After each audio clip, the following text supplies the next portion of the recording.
So I want you to think about for a moment, maybe the most breathtaking place that you've ever seen, you've ever experienced live, you've gone and visited, somewhere that just a picture could never do it justice, or maybe it was like a bucket list kind of situation and you finally went and gone and visited and it just blew you away. For me, I've gotten to see a few things. One of the benefits of my parents being from a different country is I've gotten to travel a decent amount. But for me, one of the things that immediately comes to mind is in college when I got to visit the Great Wall of China. It was, I don't know if anyone's ever been to the Great Wall of China. It was unbelievable. I was in college and a group of us went from our church and it was unlike anything I'd ever seen before. I mean, to think that they built this on this hilly terrain and you can get to certain vantage points where you can just see for miles. And I wanted to show y'all a picture of myself there, but it was before everyone had an iPhone. I think I had a digital camera. I don't even know where those pictures are, okay? They're in some file somewhere on some hard drive, but it was unbelievable. It was beautiful. You can see different countries. I mean, it's really amazing. Did you know, I just recently found out, you can leave a Google review about the Great Wall of China? Did you know this? You can give it a star rating from 1 to 5 stars. Do you know this? I thought if you were one of the 7 wonders of the world, you get exempted from that. But if you go to Google reviews, and don't do it now, do it after, okay? Take my word for it. The Great Wall of China currently has 4.3 stars. Context, the Chick-fil-A closest to my house has 4.4. If you are one of the 7 wonders of the world, you should get an automatic 6 stars out of 5. I mean, what else do you need to be? And what's even funnier and crazier, there's a couple of the reviews that you can find if you scroll long enough through the thousands about the Great Wall of China. Okay, I want to give you a couple. These are real reviews from people about the Great Wall of China. Here's one Google reviewer. Not very tall or big, just saying, I kind of liked it, sort of. I want to know where this person grew up vacationing. Do you know what I mean? What are you used to seeing? Or this one, I got one more. And this one, I didn't make these up. I'm not that witty. These are real. And it gets worse, okay? This review is so crazy, I broke it up into 3 parts, okay? I say he because I assume it's a guy, okay? I don't see the hype in this place. It's really run down and old. I'm not sure, again, what you were expecting, sir. But he goes on. Why wouldn't you update something like this? I don't know, because it's not functional anymore, you know? And then, I'm not making this up, y'all. No USB plug-in or outlets anywhere?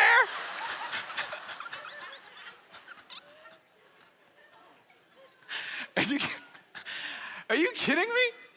Man, those are way funnier reading with all of you. It's crazy. And that's an extreme example of something that I've always been so fascinated by.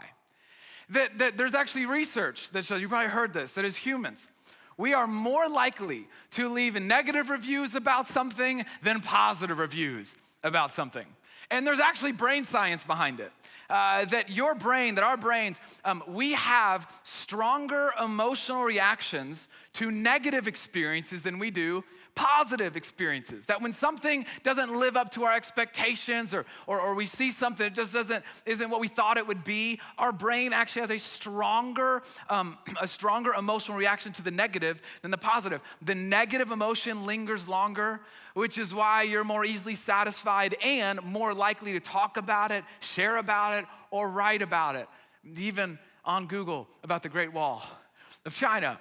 Now, you might not be the person that's you're gonna leave reviews, and I get that, but you know this, you know yourself probably well enough to know that we just have this natural bent as humans, and maybe you would call it a bad habit, of seeing the bad, of focusing on the negative, and being overly critical. And whenever we're really good at pointing it out, letting somebody know, or talking about it to somebody else. It's like we're all just naturally wired with a critical eye. The negative outweighs the positive. And in some instances, we're like looking for the negative when something doesn't live up to our expectations or measure up to our standards, right? We're critical because something should be better. And ultimately, we're critical of something because we think it should change. Now, that's not always bad. I'm all for constructive criticism. I think that is good. I'll talk about that more in just a second. But the message today isn't about constructive criticism, which can be helpful for us as humans. Today, I want to spend a few minutes talking about how you and I have a natural bent towards fostering a critical spirit that I believe is a liability. That I can be so critical, I know firsthand how much of a liability a critical spirit that I foster can be, especially when that critical spirit enters into the realm of our relationships. That we're critical of them because they don't measure up to us. We're critical of them because they aren't living up to our standards, because they don't believe like we believe, because they're doing it wrong. We're critical of them because we want them to change. And so as we conclude our series today, the last game that I want to talk about is the change game. The change game. We all play it. I want to talk about it. We're concluding a series today called Games We Play, where we're talking about games that we play relationally. Now, I'm all about games. I love games, and I think you should play games to win. In fact, if you want to hear about how badly I like to win games, go listen to part 3 of this series. First 5 minutes, you either love me or you hate me, but you're going to learn that I love to win games. Okay, games are fun. That's awesome. But this series is about an arena of life where we should never play games. An arena of life where we should never bring games into, and that arena of life is an arena of our relationships. That games have no place, have no helpful or healthy place in any healthy or thriving relationships. Here's why. This has kind of been the big idea for the whole series, that a game that requires a loser is a game nobody wins. And in the relationship, the win is the relationship. And you know this, whenever you win the argument, whenever you win in the relationship, you lose. In fact, you end up losing more than the person that lost. There's regret, there's pain, there's collateral damage that you gotta fix, you gotta apologize. And in some instances, the damage seems irreparable. And we've talked about the blame game, we've talked about the comparison game, and today I wanna talk about the change game. Now, for all of us, we all live on both sides of the change game, meaning we've been on the side where somebody wants us to change, and we're on the side where we want somebody else to change.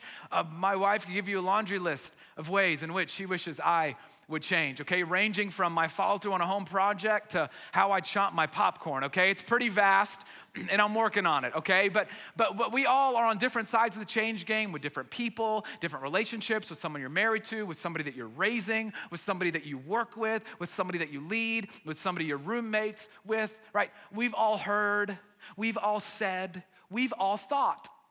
You should fix that. You should work on that. They should stop doing that. They should start doing that. And again, I'm not talking about constructive criticism and constructive feedback, because here's what's true for all of us, okay?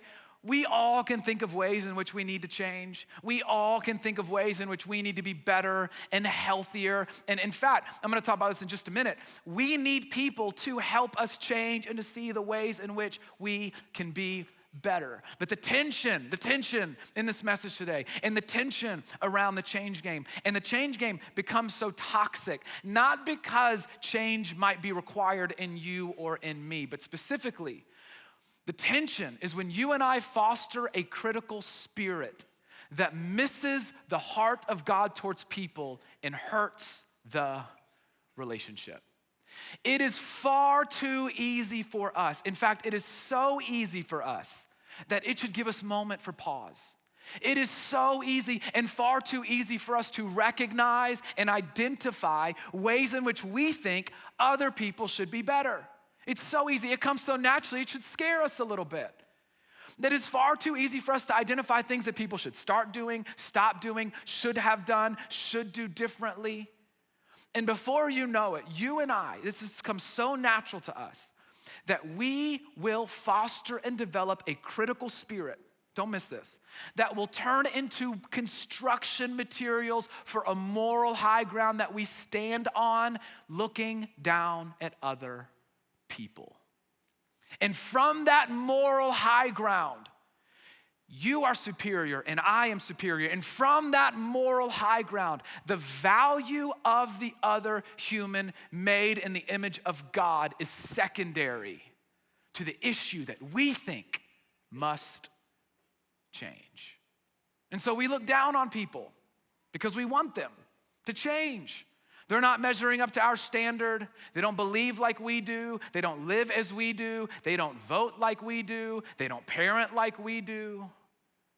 And so they should change. And we look down and we make sure they know it.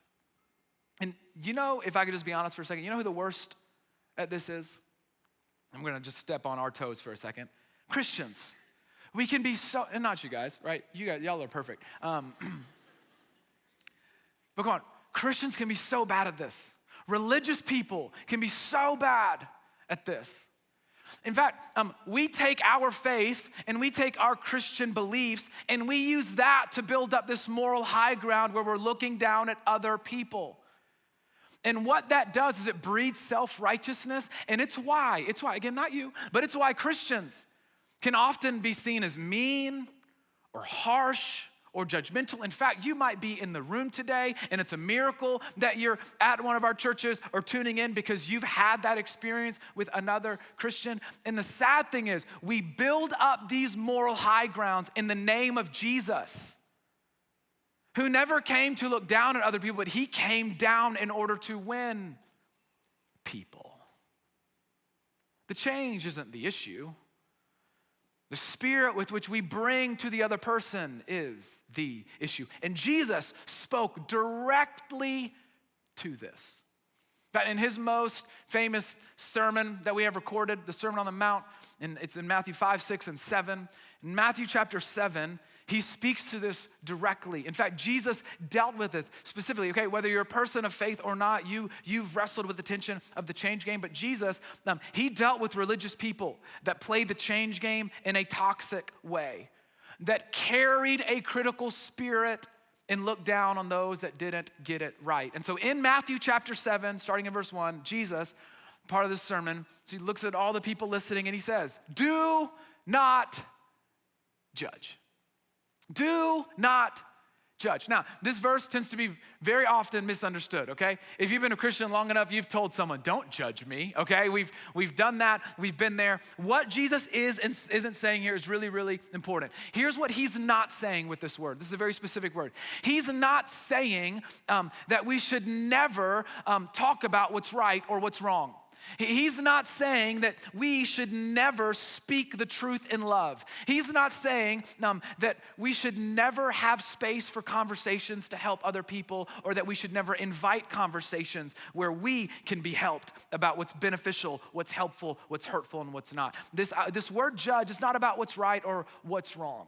This word specifically, the word judge, it specifically is relating to an attitude of superiority when we criticize faults, jump on other people's failures, and condemn other people without a loving concern for them as human beings. That to judge in this context is walking in with a critical spirit, on the hunt and on the ready to find and to point out the fault in others. And it's not because we care about the person.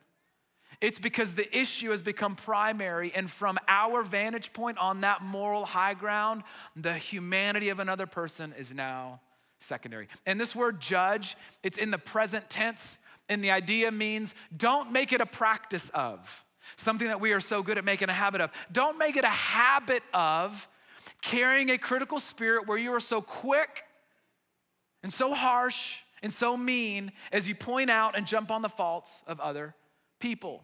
And Jesus, here's what he's saying, okay? To judge in this context, to judge is to be critical before you are compassionate.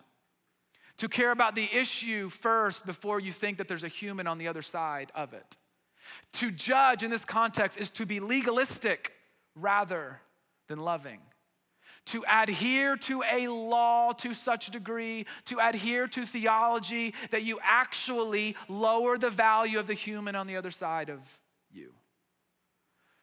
To judge is to choose religion over the relationship. To let what you believe and what I believe get in the way of building a bridge of relationship in order to share what we ultimately believe is best.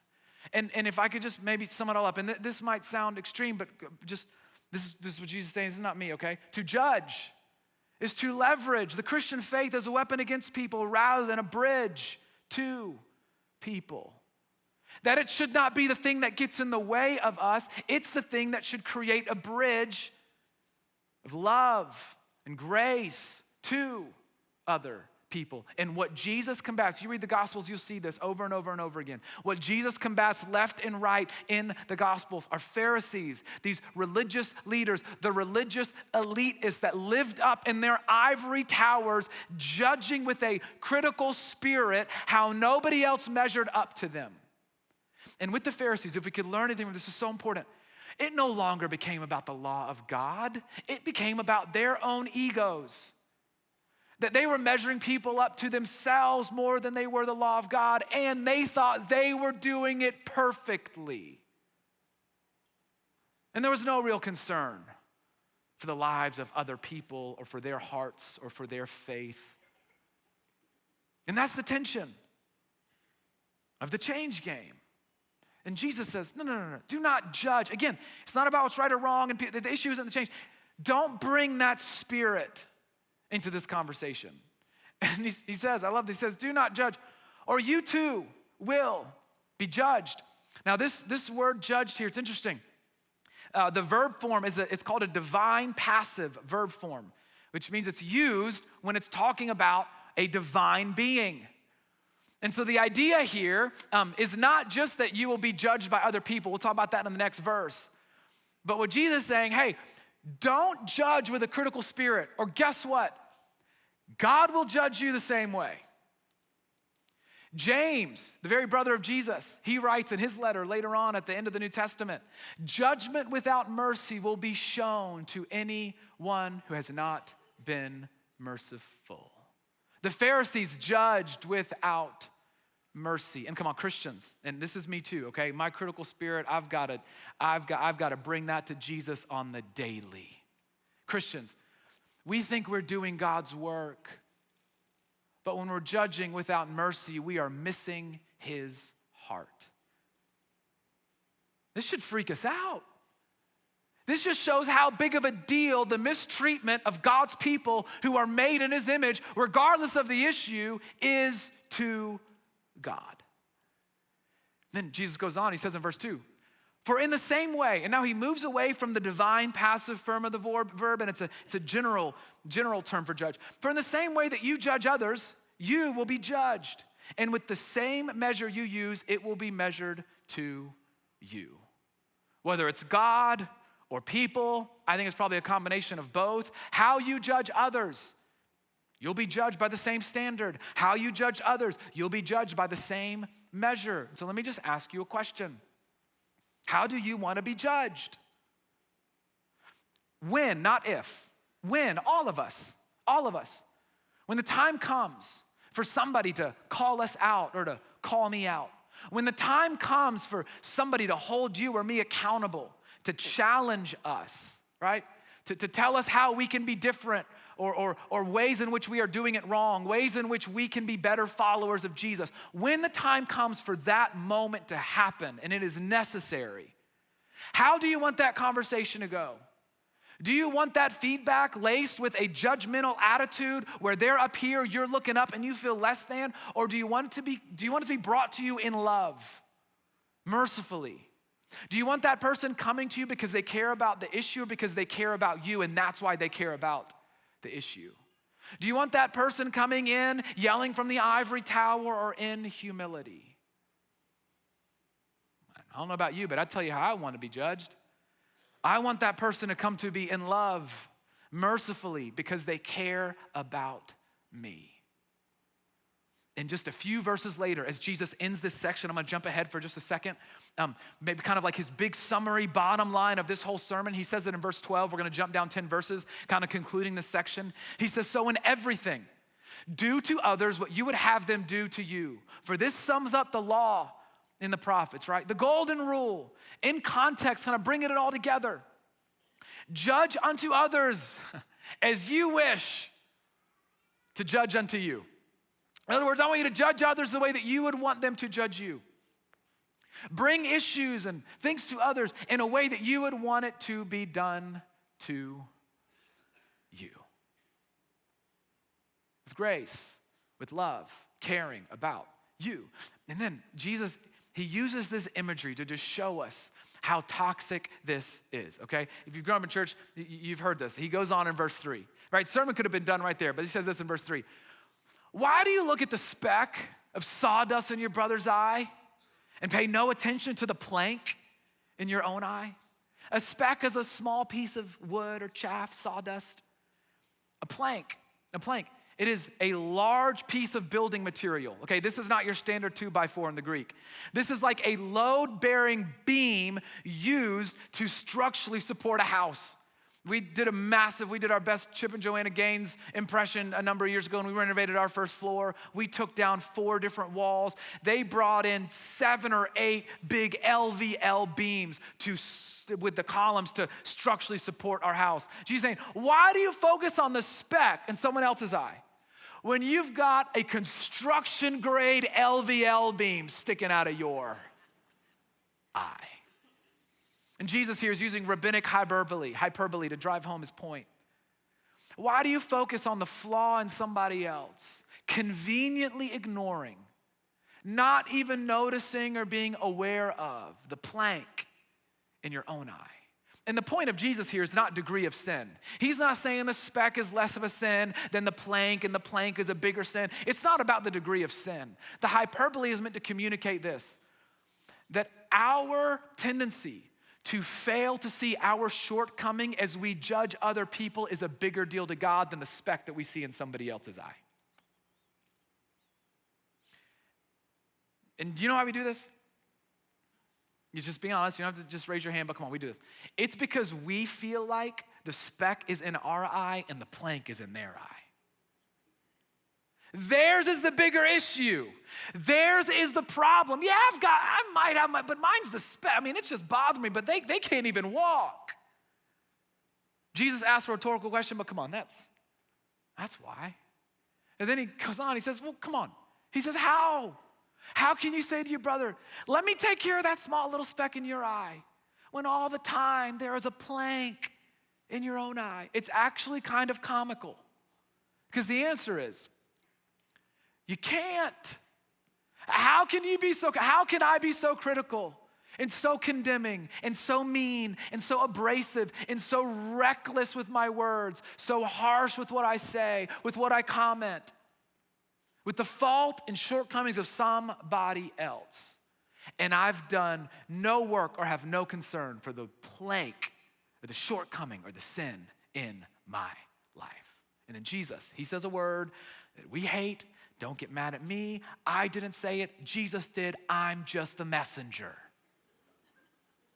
Jesus says, you know what that person is? You hypocrite. You hypocrite. Conveniently ignoring or not noticing our own fault as we point it out in others.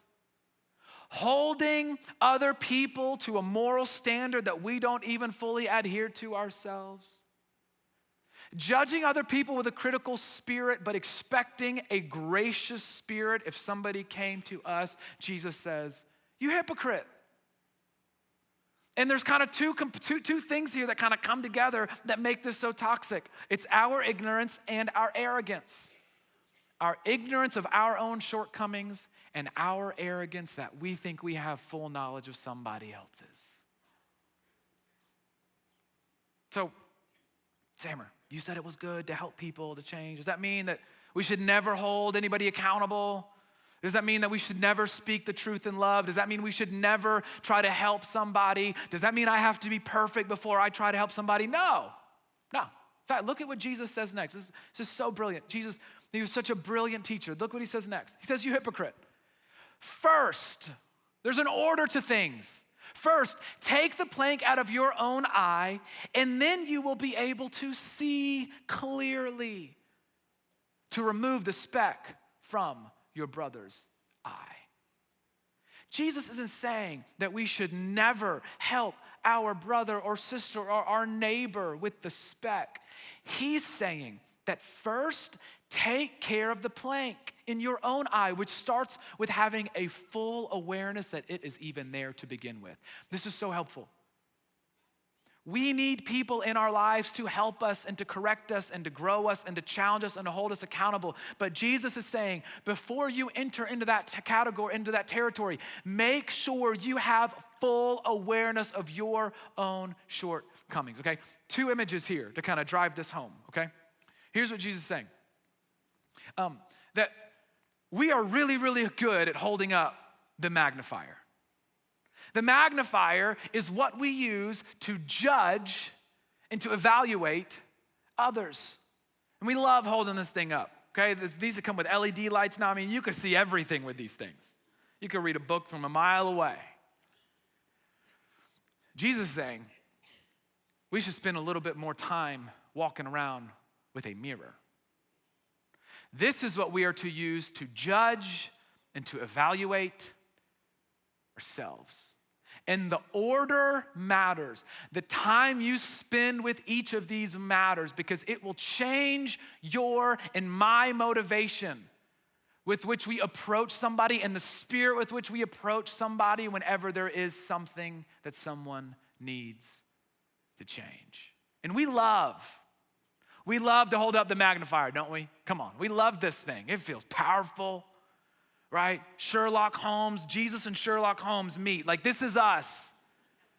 We're on the hunt. We're on the ready to find the fault. In fact, for some of us, we love to see the shortcomings and the failures of other people because it's an opportunity to pounce, an opportunity to show that we're right. In fact, not only do we every chance with him or with her or with them, do we jump on the opportunity to find and point out their faults, but we'll even look for them. We'll keep score. We'll remember what they did or what they said, and on the ride home, you are gearing up. Or you're waiting until they get home and you're like at the front door like this, I am ready to go. Do you know why we're so prone to hold up the magnifier?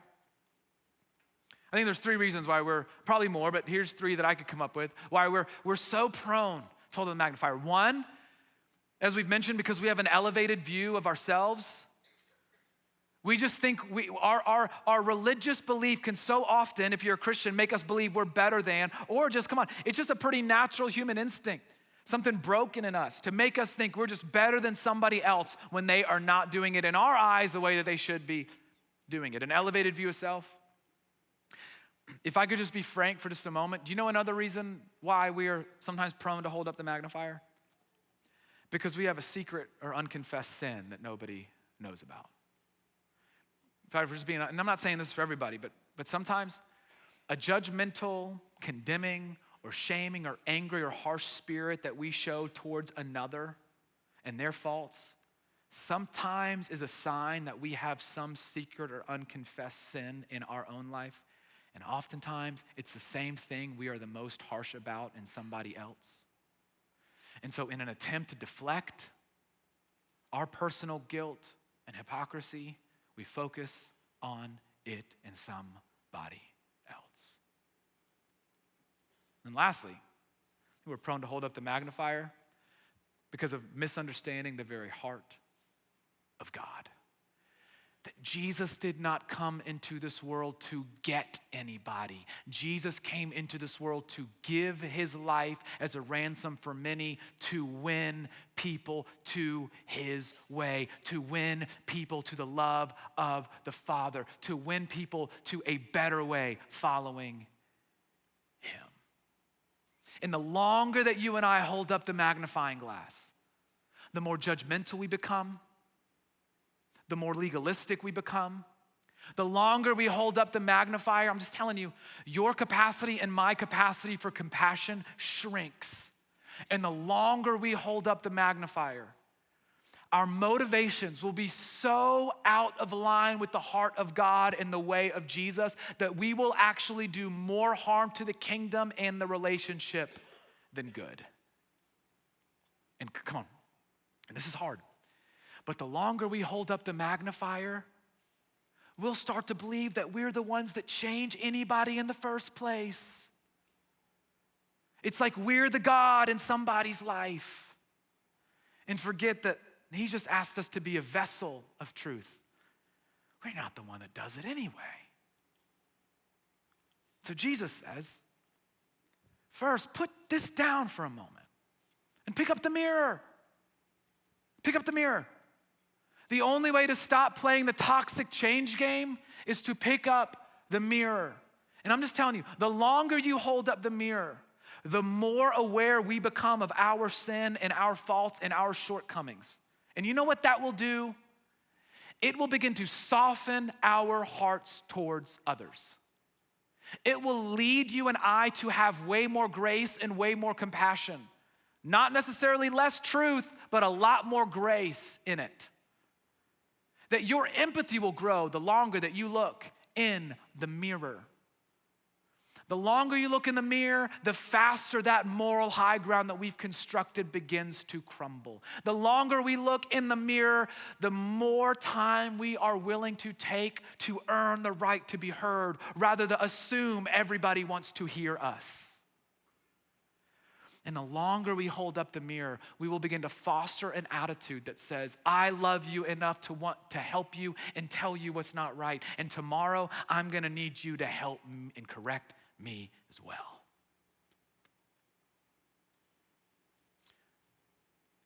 The longer we hold up a mirror, the longer we'll buy into this, that our hearts should break for people before our minds judge them.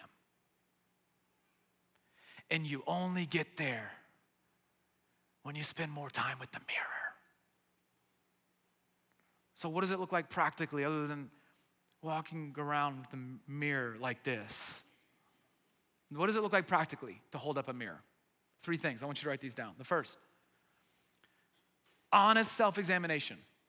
Like honestly, asking yourself, spending some time with a journal or on the notes app on your phone or thinking about it on your ride into work.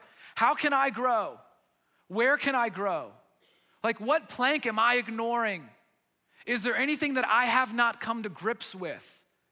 What changes do I need to make? And I mean unprovoked, just doing this just because it's a good exercise. What sin do I need to confess and bring into the light? God, what are you trying to teach me in this season? Where are you trying to grow me? Number 2, time in the scriptures. This is the best mirror, y'all. The life of Jesus is the best mirror. The character of God is the best mirror. The more time you spend in the scriptures, the more time you spend learning about the character of Jesus and seeing the way that He interacted and learning about the character of God, it will grow your awareness of how much growth you need, how much growth I need, and how short we actually fall of the standard. But the beautiful thing about Jesus is that was never meant to make us feel bad about ourselves. In fact, what it will do, it will grow your gratitude for the grace that you've been given and increase your ability to extend that to those around you. And then lastly, inviting accountability. That's how you hold up the mirror. Inviting means you can't get defensive when. Ask for feedback and listen when you get it. Ask what it's like to be on the other side of you. Hold up the mirror. And this is so important, okay? Here's the point. The more aware I am of what God has yet to do in me, the less judgmental I am about what He has yet to do in you. Yeah, we've all got stuff that needs to change. And God's gonna put people in your life to help you see the things that need to change. For me, it's my wife, it's my best friends, it is staff that I work with, it is mentors. I've got people in my life left and right that give me feedback in ways that I could get better and should change. The difference is in the spirit within which we approach people and see people. And the more honest I am with the mirror, the more helpful I can be with the magnifier. That in those moments where we do get an opportunity to speak the truth, to help our neighbor, to be honest with our friend or with our spouse or with our accountability partner, to call out the sin, to call out the fault, to call out what needs to be different. Like God's gonna put you in the path of people where you're gonna help their faith, you're gonna help save their marriage, you're gonna be a big part of what God's gonna do in their life. And if you're gonna be most prepared for that moment because we love people, spend more time with the mirror so we can actually represent Jesus well with the magnifier. Because the good that you and I offer to people in this realm, I believe, hinges upon our full awareness of the goodness and graciousness we've received from God. And we're gonna forget about it, unfortunately, without the mirror. And the more time with the mirror, that is the difference between being helpful and hurtful. More time with the mirror is difference between being constructive and destructive. And it is ultimately the difference between building up and tearing down. So, what do you walk around with most? Come on. Just be honest with yourself. And maybe today this question is more relevant than it has in recent memory. What do you walk around with most? A mirror or a magnifier? Because the truth is, the gospel of Jesus is that we have all fallen short of the standard of God. And he came into this world not to hold up the magnifier in a way of condemnation. He came and he laid his life down. He died on the cross for your sins and for mine, and then he rose again to rescue us from the way of death so we could follow him in the way of life. We didn't earn it, it was all by grace. And for the Christian in the room, that death and resurrection, that gospel of Jesus, it still covers our sin and forgives us today and forever. And there might be some of you in the room or watching, you have been wrongly judged by a Christian. It's a miracle that you're here or you're tuning in, and I just want you to hear, I'm so sorry. I have not got this right every time. I'm so sorry. You've yet to really hear God's heart for you. That Jesus died for you. He gave his life on the cross and he rose again to rescue you from your sin, not to rub your faults in your face. And he came to die and rise again to save you so you could follow him along a better path, to experience a full life, to live in his love, and to ultimately be a light to those around you. So, we will be the church this world needs us to be. You will be the Jesus follower that your family and your workplace and your schools and your community needs you to be. When we spend more time with the mirror than we do with the magnifier. The gospel of Jesus, come on. It is so good that it deserves for us to get this right. Let me pray for you. Heavenly Father,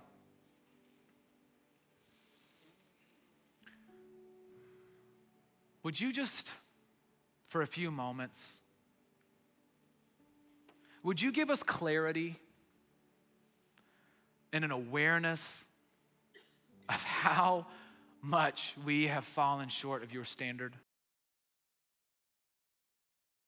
And in that moment, I pray, Lord, that it would not be because we're looking for a way to, that the impetus wouldn't be because we need to feel guilty or feel bad, but would you give us an awareness to remember of how good you are and how gracious you are and how loving you are towards us. And may that be the impetus and the motivation and the conviction that drives us to represent that to those around us.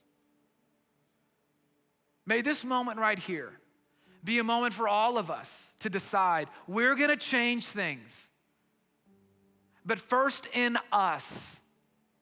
We're gonna change the way the church is viewed and the reputation of the church. We're gonna change the way Christians are seen, and may that change start with us, because your way is too good for us to get in the way of somebody seeing how good it is.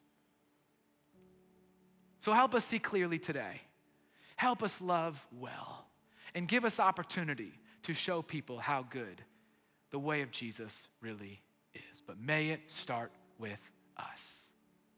It's in Jesus' name that we pray. Amen.